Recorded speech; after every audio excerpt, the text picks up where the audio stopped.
ইবাদতের সময়টা আপনার কোথায়? নেক আমল আপনি কখন করছেন? আল্লাহ যদি বলেন আল্লাহ, আল্লাহ যদি জিগায় বান্দা কি নিয়ে আমার দুয়ারে হাজির হয়েছিস, যায় যদি বলেন আল্লাহ, ও মাওলা শোনো 20 বছর ঘুমায়া কাটাইছিস, 20 বছর কি করে কাটাইছি? ঘুমায়া কাটাইছি। আল্লাহ 5 বছর পায়খানার মধ্যে কাটাইছি।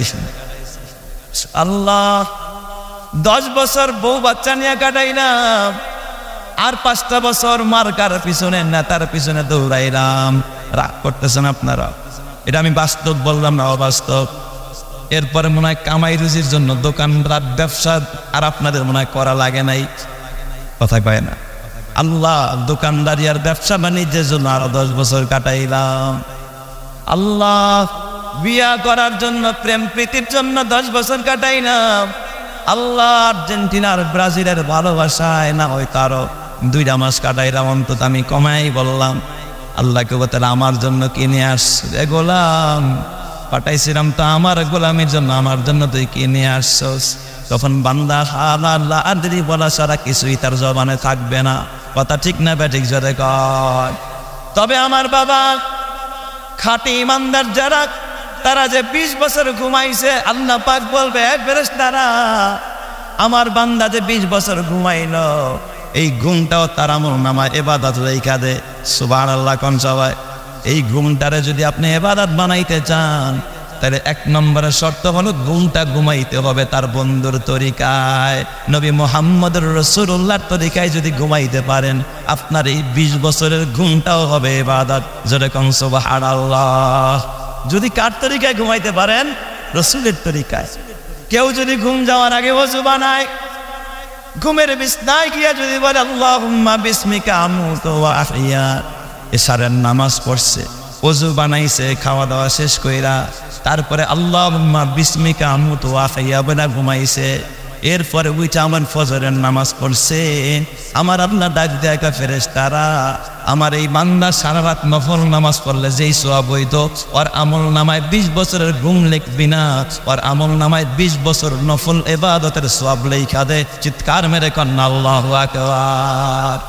এই জন্যই বলা হয় যে আলেমের ঘুম আর সাধারণ মানুষের তাহাজ্জুদ সমান। কথা কয় না কা সবাই? কারণ আলেম সাহেব কি আপনার মতো আমার মতো ওরকম ফালতু কাজ করে ঘুমায়? সে অন্তত দোয়া করে ঘুমায়। অনেকেই আছে ওযু বানায় ঘুমায়, ডাইন কাতে ঘুমায়, দুল পড়তে পড়তে ঘুমায়। 5 বছর টয়লেটে কাটাইছো, এটা ইবাদত। সুবহানাল্লাহ কন্যা সবাই?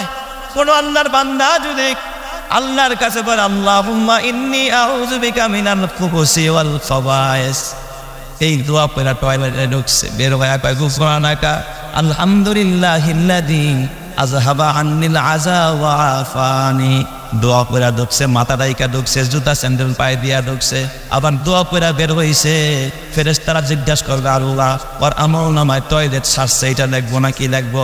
আল্লাহ কয় না না, ওর আমল নামার ভিতরে দাঁড়ায় দাঁড়ায় নফল নামাজ পড়লে যেই সওয়াব হইতো, ও যেহেতু আমার নবীর তরিকায় টয়লেট সারছে, দোয়া পড়া ঢুকছে, দোয়া করে বের হইছে, ওর আমল নামায় লেখা রাখ 5 বছরের নফল ইবাদতের সওয়াব। চিৎকার মেরে কোন সুবহানাল্লাহ। দেখছেন নি? তাহলে আলেমের 60 বছর ইবাদতেই যাবে, আর আপনার 60 বছরের 20 বছর যাবে ঘুমে। বুঝেন নাই আপনারা মনে হয়? এ বাবা, এই জন্য সব কিছুকে নেক আমল বানাও। বিয়ে করছো, বিবিরে নিয়ে সময় কাটাইবা, এটা কিন্তু যদি নবীর তরিকায় হয়, দোয়া পড়া যদি বিবির কাছে যাও, বৈধ তরিকায় যদি বিয়ে করো, আবার বিবিকে যদি আমদ প্রমোদ যাস, এটা যদি বৈধ তরিকায় নবীর তরিকায় করো।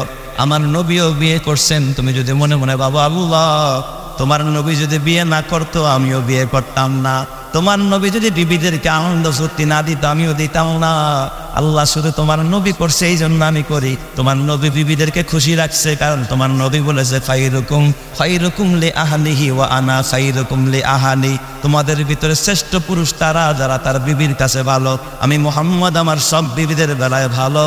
আল্লাহ আমি এই হাদিস মানার জন্য শুধু বিয়ে করলাম। আল্লাহ কয় যে 10টা বছর বিবিরে নিয়ে আনন্দ ফুর্তি করলো, আর আমল নামার ভিতরে নফল নামাজের সব লেখা দেয়। চিৎকার মেরে কোন সুবহানাল্লাহ। ব্যবসা করছেন, দোকানদারি, আল্লাহ পাক ফেরেশতারা জিজ্ঞাসা করবে আল্লাহ এই বেচারায় দেখি ব্যবসা করে, দোকানদারি করে, আর আমল নামায় কি লিখবো? আল্লাহ পাক ডাক দেখা ফেরেশতারা, আমার বান্দা নামাজের টাইমে 7-8টা লাগায়া কয় নামাজের বিরতি, মসজিদে চলে গেছে। আবার দোকানে বৈশা বৈশা সুবহানাল্লাহর জিকির করছে। মহিলা দেখলে চক্ষুটা নিচের দিকে দিয়া দিছে, বিসমিল্লাহ বলে মাল দিছে, বিসমিল্লাহ বলে ক্যাশের ভিতরে টাকাটা রাখছে। আমার বান্দা, আমার বান্দা, আমার বান্দার আমল নামায় দোকানদারি রেখিস না, আমার বান্দার আমল নামায় দেখ মসজিদের মধ্যে নামাজের অপেক্ষায় থাকলে যেমন নামাজের সওয়াব পাওয়া যায়, আমার বান্দার আমল নামায় ওই রকমের নামাজের সওয়াব লেখা দেয়। যেরকম সুবহানাল্লাহ। তাহলে দোকানে পয়সা পয়সাও নামাজের সওয়াব পাওয়া যায় যদি নবীর তরিকায় ব্যবসা করা যায়। কারণ আমার নবী ব্যবসা করছে কি করে নাই? আরো জোরে কোন করছে কি করে নাই? ও আমার বাবা, তাইলে আমার নবীজি খাওয়া দাওয়া করে নাই, না খায়া ছিল সারা জীবন, তাই না?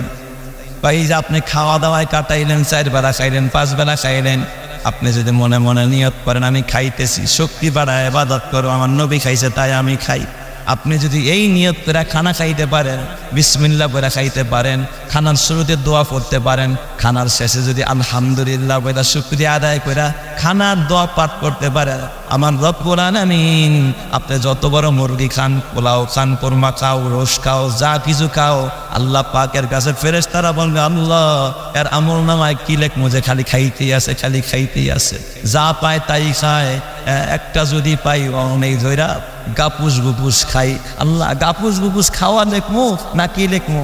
আল্লাহ কয় ফেরেশতা আমার বান্দা তো খাওয়ার শুরুতে বিসমিল্লাহ পড়েছে, আমার নাম নিয়ে খানা খাওয়া আরম্ভ করেছে, শেষে আবার আমার প্রশংসা করেছে, আমার নবীর তরিকায় এ বাবা 2 হাঁটু উঠে খাইতে বসছে, 3 ভাগের 1 ভাগ খানা খাইছে, হালাল খানা খাইছে। খবরদার ফেরেশতারা, তার আমল নামায় খালি খানা লেখিস না, খানা লেখিস না, আমার এই বান্দা বৈশা বৈশা জিকির করলে যেই পরিমাণ সওয়াব, আমার বান্দার আমল নামার ভিতরে খানার জায়গায় ওই পরিমাণ জিকিরের সওয়াব নেই কাঁদে। চিৎকার মেরে কোন সুবহানাল্লাহ।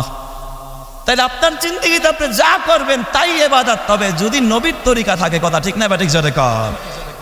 এই জন্য বাবা আজকের বয়ানের খোলাসা কথা হলো, আমার নবী জানিয়ে আসছেন মা আতাকুমুর রাসূলু ফাকুযুহু ওয়া মা নাহাকুম আনহু ফান্তাহু ওয়াত্তাকুল্লাহ। নবীর সব আনিত বিষয়গুলো বিশ্বাস করার নাম হলো ঈমান, আর ওই সবগুলো পালন করার নাম, ওইগুলো বাস্তবে পরিণত করার নাম হলো ইসলাম।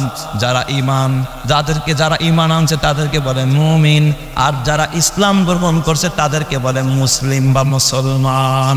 জোরে জোরে কোন সুবহানাল্লাহ। আল্লাহ পাক আমাদের সকলকে খাঁটি ঈমানদার বানায় দেখ, খাঁটি মুসলমানও বানায় দেখ। জোরে কোন আমিন।